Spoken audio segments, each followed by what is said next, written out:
Muito boa noite, é com muita alegria que nós começamos mais um programa Direção Espiritual. É interessante que às vezes a vitória nem está pronta, mas quando nós declaramos, é como se a nossa coragem de declarar essa vitória, mesmo que a gente não veja os sinais dela, Deus antecipasse esse processo. Porque a vitória, para acontecer, nós precisamos acolher a graça de Deus e precisamos fazer a nossa parte. E quando nós declaramos a vitória, a nossa mente se programa.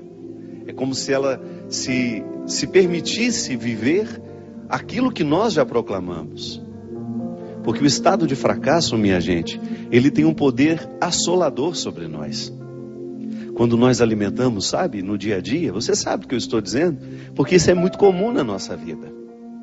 Quando as coisas começam a dar errado, quando não acontecem de acordo com a nossa expectativa, com aquilo que a gente havia planejado, é natural que a gente se sinta, talvez não fracassados, mas a gente se sinta frustrados. A frustração faz parte da vida humana. Mas a frustração, quando ela não é trabalhada para a gente poder superar, né? Porque é natural que a gente se frustre, mas não é natural que a gente permaneça muito tempo frustrado. A gente já falou aqui tantas vezes da capacidade humana de superação, né? A gente vê tantas pessoas sendo capazes de superar as dificuldades da vida, e a gente se entusiasma a ser capaz também. É a força do testemunho do outro na nossa história. Por isso que é tão bom a gente ouvir o testemunho de alguém que conseguiu, de alguém que passou por dores semelhantes a nossas e foi além, não ficou parado nelas. Na minha pregação, eu peguei o exemplo da Ângela, lá de Maceió, quando eu estava fazendo o show lá em Cajueiro, uma cidade próxima a Maceió, uma cidadezinha pequena, bonita, onde eu tive a oportunidade de estar com aquele povo numa noite tão especial. Antes de subir ao palco, tive a oportunidade de conhecer a Ângela, que foi o testemunho que eu contei no Osana Brasil e que nunca é demais a gente recordar. A Ângela estava preparando com o filho dela a formatura tão esperada daquele menino. Um menino esportista, atleta, que sempre cuidou da saúde, que sempre cuidou de si mesmo. Naquela manhã, tomando café com a mãe, feliz por ter conseguido vencer a vida, vencer todas as dificuldades que são próprias da vida de um estudante. E naquele dia ele celebraria a sua vitória na faculdade, iria se formar. Mas a vida não permitiu que isso acontecesse. Na hora do almoço, quando Ângela voltou, tomou café com o rapaz, foi ao salão, foi preparar-se também, e quando voltou na hora do almoço, encontrou o filho morto dentro do banheiro. Depois de investigar as causas da morte, uma parada cardíaca, um infarto fulminante, tão comum nos jovens de hoje, né? Um menino de 24 anos, que às vezes o problema do coração a gente tem e não sabe. A gente, muitas vezes estamos saudáveis e nos falta uma investigação, um check-upzinho faz bem a todo mundo, a quem tem saúde, sobretudo, também, para a gente poder identificar o que está errado dentro de nós. Infelizmente não deu tempo de descobrir que alguma coisa estava errada no coração daquele menino. Mas o grande testemunho da Ângela foi justamente me dizer, entre lágrimas: Padre, eu sinto muita saudade dele. São 7 meses. Gente, e logo 30 dias depois da morte do filho, morreu também a mãe. Então ela perdeu 2 grandes vínculos. Perdeu o filho, perdeu a mãe. Deixou de ser mãe e deixou de ser filha num espaço de 30 dias. Se a gente for pensar, causas suficientes para que essa mulher pudesse dizer: eu sou uma fracassada, a minha vida não tem mais sentido. E quando ela veio me pedir para rezar por ela, ela não falou nada disso. Ela só me disse que dói demais. E sustentada pela fé que tem na ressurreição, me disse: não tenho nenhuma revolta, Padre. Não fico pensando que Deus foi injusto comigo, não, nada disso me ocorre. O que me ocorre é a saudade. Reze por mim, Padre, para que eu seja capaz de tolerar essa saudade, de colocar dentro do meu coração a vida em ordem. Esse testemunho mexeu comigo, mexeu com muita gente que assistia a nossa palestra no domingo. E nunca é tarde, nunca é demais a gente repetir, e nunca é tarde para a gente reviver. O testemunho de uma pessoa que foi capaz de superar a sua perda, que foi capaz de superar o seu fracasso, e que não permitiu que aquele fracasso se instalasse como um proprietário da alma da gente. Porque o que às vezes acontece é isso. Eu sempre gosto de dizer que se todos os dias a gente não faz uma faxina antes de dormir, sabe, uma faxina espiritual mesmo, emocional, afetiva. Se a gente não faz uma limpeza daquilo que nos poluiu, porque todos os dias a vida nos polui. Com aquilo que acontece, com aquilo que a gente vê que aconteceu na vida do outro, porque nós não somos indiferentes. Se você assiste ao noticiário todos os dias de manhã, você já tem motivos para passar um dia lamentando. Se você assiste aos noticiários da noite, você tem motivos para perder o sono. Mas essa é a postura cristã? Será que a nossa indignação, que nós devemos ter quando a gente vê uma coisa ruim acontecendo, passa em assumir o fracasso que aquele acontecimento nos traz? Não. A indignação não é fracasso. A indignação é a gente se posicionar sabendo que o mundo não tem de ser assim.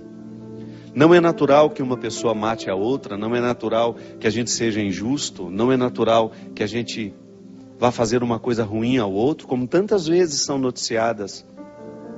As notícias, o conteúdo das notícias que nos chegam, estão recheadas de traição, de injustiça, de impunidade, de assassinato, de ódio, roubo.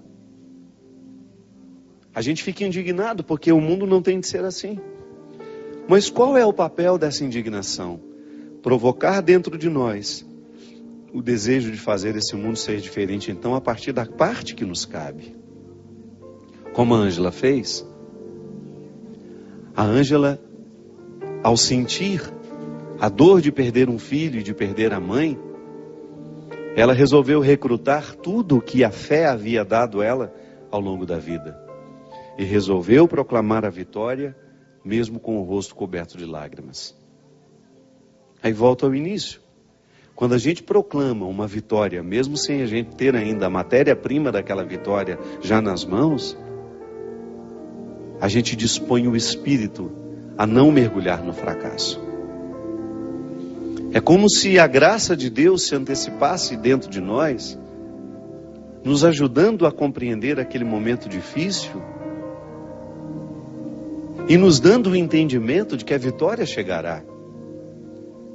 Porque o desafio do que sofre, aquele que está sofrendo hoje, por exemplo, uma perda, pode ser que você esteja me assistindo e você tenha sepultado um ente querido hoje. Pode ser que você tenha visto morrer um amigo, um filho, um pai, uma mãe, um irmão. É assim. Todos os dias alguém está perdendo. Mas a graça de Deus hoje pode lhe visitar, não lhe retirando essa saudade, porque esse é um processo humano. Deus não tem como retirar o que é humano. A saudade é um dom que nós temos dado por Ele. Como é que Ele vai tirar isso de mim? Eu não quero. Eu não quero deixar de sentir saudade das pessoas que eu amo. O que eu quero é que essa saudade se torne leve dentro de mim. Que não seja um fardo para me deprimir, para me amargurar. Então eu permito que a mão de Deus comece já a me consolar hoje e eu alimente esse pensamento. Quem perdeu alguém hoje precisa começar a alimentar esse pensamento. A dor que eu estou sentindo hoje não é definitiva. Porque o grande problema do sofrimento é quando nós olhamos para ele e quando a gente sente aquela dor terrível, tão próxima do acontecimento, é natural que doa de maneira terrível. Mas a gente começar a alimentar a esperança de que essa dor vai mudar o formato dela. De que ela será sim suportável. Por mais difícil que nos pareça o dia de hoje, você pode ter certeza que se bem vivido, se vivenciado tudo isso, com fé no coração, deixando-se visitar por essa sabedoria divina de que tudo vai passar, que vai ficar diferente. Esse dia tão terrível hoje pode ser num futuro um dia de aprendizado. Porque é assim que as pessoas crescem. É assim que nós superamos. É assim que nós avançamos. Eu fico pensando, né? Eu tive uma vida muito difícil sempre. A vida na minha casa não é fácil até hoje. Eu tenho muitos motivos para poder desanimar. Tenho muitos. Todos os dias eu tenho motivos para desanimar. Por aquilo que eu não consigo com os meus irmãos, com os meus amigos, com aquilo que eu não consigo comigo mesmo, por aqueles que eu vejo morrer, por aqueles jovens que eu gostaria tanto que estivessem vivendo diferente, mas não. Estão lá perdidos nas drogas, na prostituição socializada, no álcool. Por ver o meu país tão injusto, por ver tantas vezes os nossos governantes fazendo o absolutamente contrário do que deveriam fazer. Deveriam cuidar da gente, mas às vezes saqueiam o cofre público, lá onde nós depositamos os nossos impostos, para que este país seja melhor, para que a gente tenha saúde, para que a gente tenha segurança, para que os nossos filhos tenham uma boa educação. Todos os dias nós temos motivos para desanimar. Todos os dias você também tem motivo para jogar a toalha e dizer, olha, a partir de hoje eu não luto mais. Mas não é assim que se faz gente grande.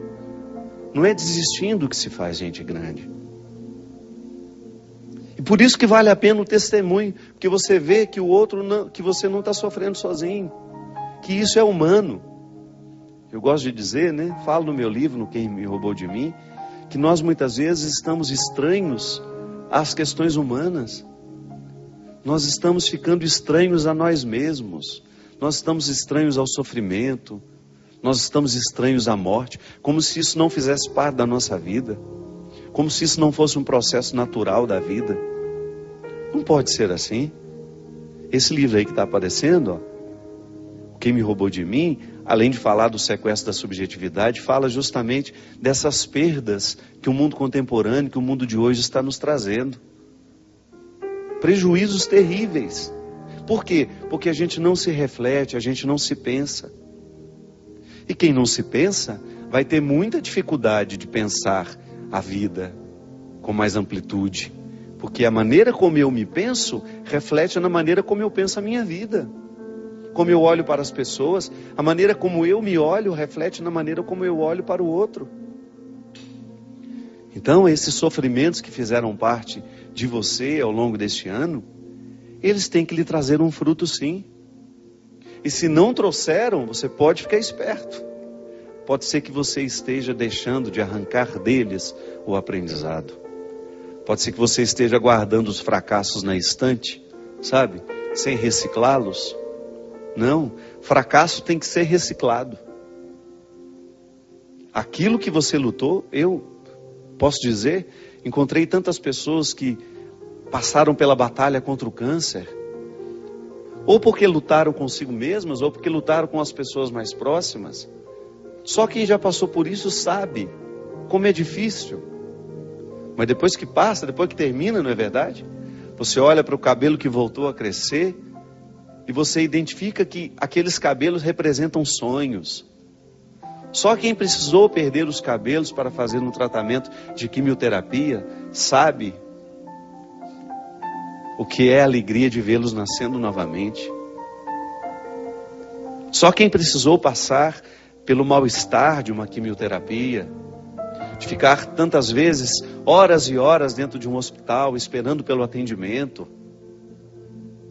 e depois você ver o resultado de que aquilo deu certo, de que o tumor regrediu, ou então a cirurgia que fez, que foi bem sucedida. Então quando renascem os cabelos, meu Deus, que respeito nós precisamos ter por esses cabelos que nascem. São mais que cabelos.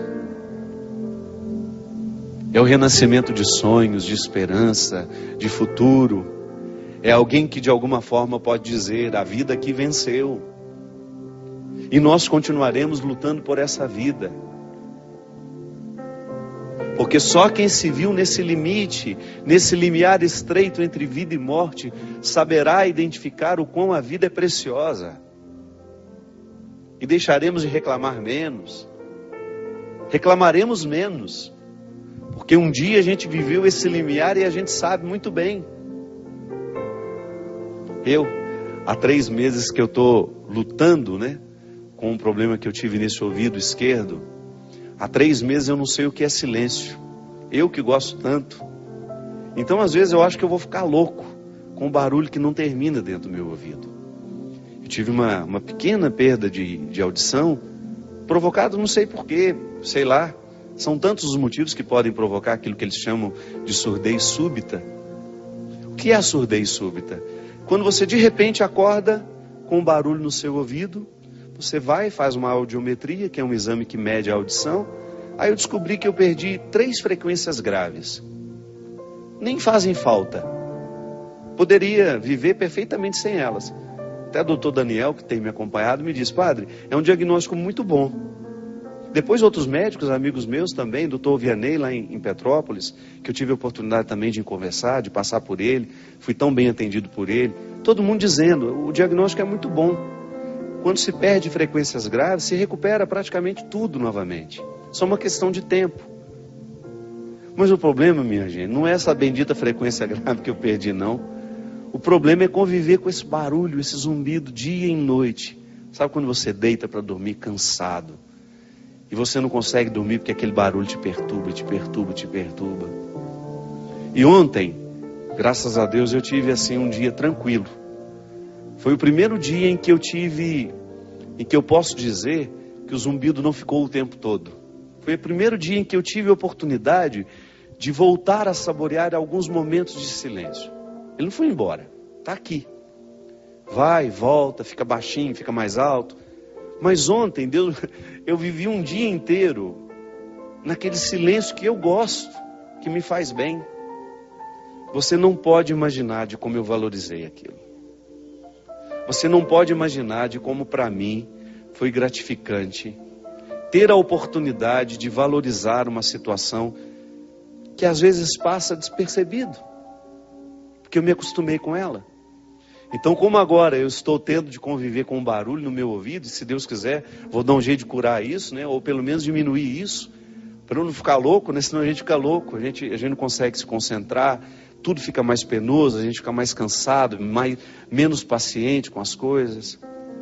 Então, sabe, quando você experimenta aquilo que antes você tinha e não sabia valorizar. Se Deus me der a graça de ser curado disso, você pode ter certeza que eu nunca mais vou interpretar o silêncio da mesma forma.